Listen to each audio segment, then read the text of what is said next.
equipe do Jornal da Band foi ao interior dos Estados Unidos, berço dos Mormons, para mostrar a religião que mais cresce no Brasil.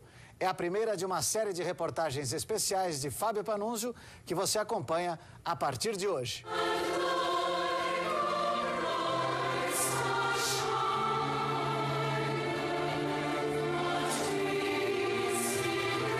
Pouca gente sabe quem são os adeptos da Igreja de Jesus Cristo dos Santos dos Últimos Dias.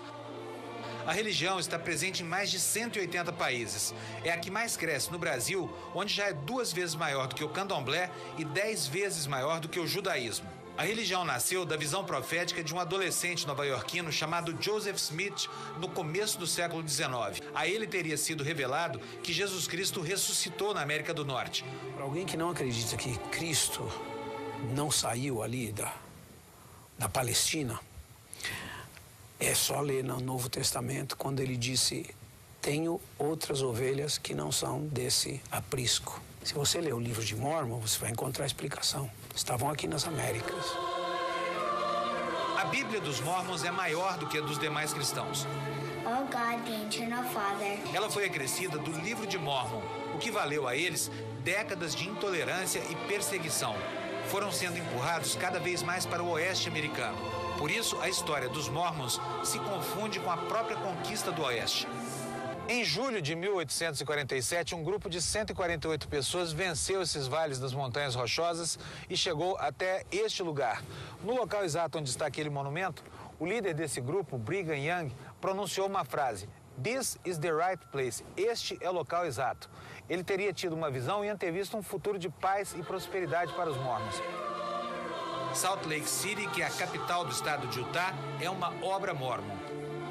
A sede da igreja está situada no centro geográfico da cidade. A Temple Square, a Praça do Templo, é uma espécie de Vaticano dos Mormons.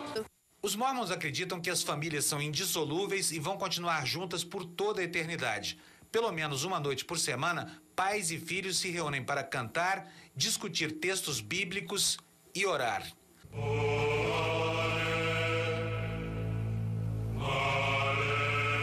El Salvador, fevereiro de 2001. Um terremoto destrói 200 mil casas e mata mais de 1.200 pessoas. Horas depois, lá estão os Mormons removendo escombros, distribuindo comida e cuidando dos feridos. 15 de agosto passado, um terremoto devasta o sul do Peru. Menos de 2 dias depois, a ajuda humanitária dos Mormons já começa a ser distribuída nas áreas afetadas. Mas por que os Mormons são sempre os primeiros a chegar? Só dentro deste depósito nós temos 20 containers prontos para embarcar imediatamente. Estamos sempre preparados para reagir rapidamente quando é necessário. Os Mormons são obcecados por previdência e acham que tudo aquilo que já não serve mais para quem já tem muito, serve muito para quem não tem nada. Um exemplo disso são roupas usadas que já saíram de moda e que as famílias americanas e de outros países ricos doam para pessoas necessitadas de países pobres. Isso deu origem a um dos maiores e mais eficientes sistemas de ajuda humanitária do planeta. As roupas doadas são separadas por tamanho e por estado de conservação. As mais novas são vendidas para a arrecadação de fundos. As que estão em bom estado são prensadas e guardadas. As que não servem mais como vestuário são trituradas e transformadas em cobertores. A Igreja dos Mormons mantém vários programas de ajuda humanitária, mas nada impressiona tanto quanto os efeitos do ATMIT. É um composto de açúcar, leite em pó e sais minerais fabricado especialmente para alimentar populações subnutridas. O autor da fórmula diz que as quase 3 mil toneladas fabricadas desde 2003 já salvaram milhares de vidas. Entre os milagres provocados pelo ATMIT, a recuperação desta criança da Etiópia. Quando começou a tomar a mistura, ela pesava apenas 9 quilos. 6 meses depois, já havia atingido o peso ideal e estava completamente saudável. Agora, uma lição para as ONGs brasileiras. Todos esses programas são mantidos exclusivamente com a contribuição dos fiéis. A Igreja dos Mormons não aceita dinheiro de governos. Todos os anos, mais de 20 mil jovens repetem a saga da família Beck. São enviados pela Igreja de Jesus Cristo dos Santos dos Últimos Dias para os locais mais remotos do planeta. Os pais ficam excitados com a chegada deste momento. Vai ser duro ficar longe, mas meu filho vai treinar para ser um bom pai e um bom marido quando voltar. Desde sua fundação, há 177 anos, a Igreja dos Mormons já formou mais de 1 milhão de missionários. Este aqui é o principal centro de treinamento. Todos os anos, 20 mil jovens passam por aqui, aprendem a falar mais de 50 línguas e saem pelo mundo levando a mensagem da igreja. Eles são os principais responsáveis pelo crescimento da religião dos Mormons.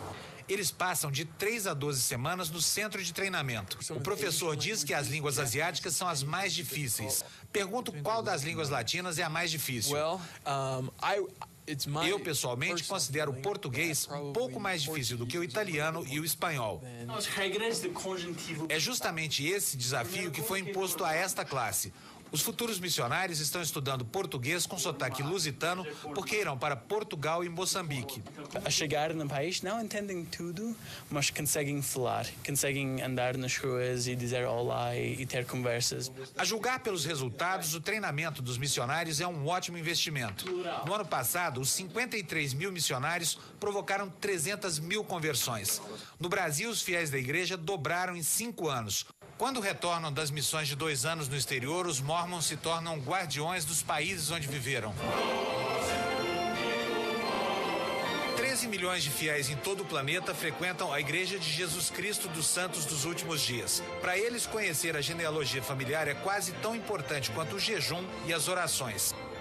Mas há milhares de não-mormons que frequentam os centros de história da família da igreja por um motivo semelhante, a vontade de conhecer os ancestrais. Os mormons acreditam que as famílias não se dissolvem nunca, nem depois da morte.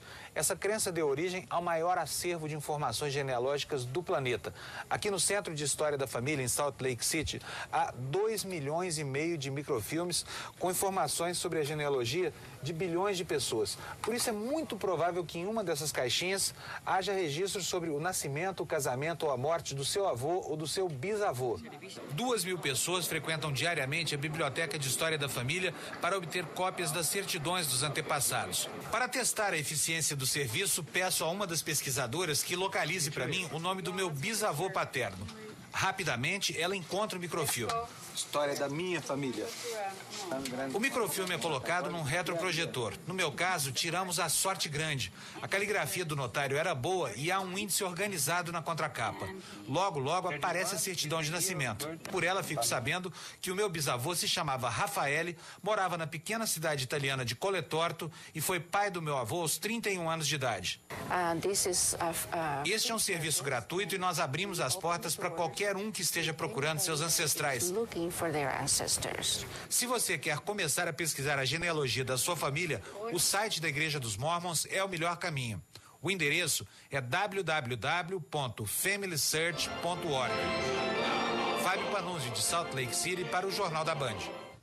A universidade mantida pelos Mormons é tão luxuosa que mais parece um resort animado. Apesar disso, a mensalidade é mais barata do que a de muitas creches de bairro no Brasil. Este ano, há 136 brasileiros estudando em BYU. São muitas horas de estudo, mas é bem legal e o mercado reconhece. O interessante é que também há muitos americanos estudando língua portuguesa e literatura brasileira. Minha terra tem palmeiras, onde canta o sabiá. Mas por que a Igreja dos Mormons gasta milhões de dólares todos os anos formando catedráticos no idioma tão pouco familiar à cultura americana? Quero muito aprender melhor esta língua para que possa melhorar o meu potencial de ganhar dinheiro no futuro. Os estudantes que saem daqui são muito ativos na igreja e sendo que a nossa igreja não tem líderes pagos, são pessoas que trabalham como voluntários. Os alunos sabem exatamente que papel a igreja lhes reserva. E enquanto vão aprimorando seus conhecimentos no idioma de Camões, produzem cenas impensáveis numa universidade brasileira. Esta, por exemplo. Desigualdade, conseguimos conquistar com braço forte. Costume nosso, nós gostamos muito. Só que na segunda parte, nós... Fábio Panunzio, de Salt Lake City, para o Jornal da Band.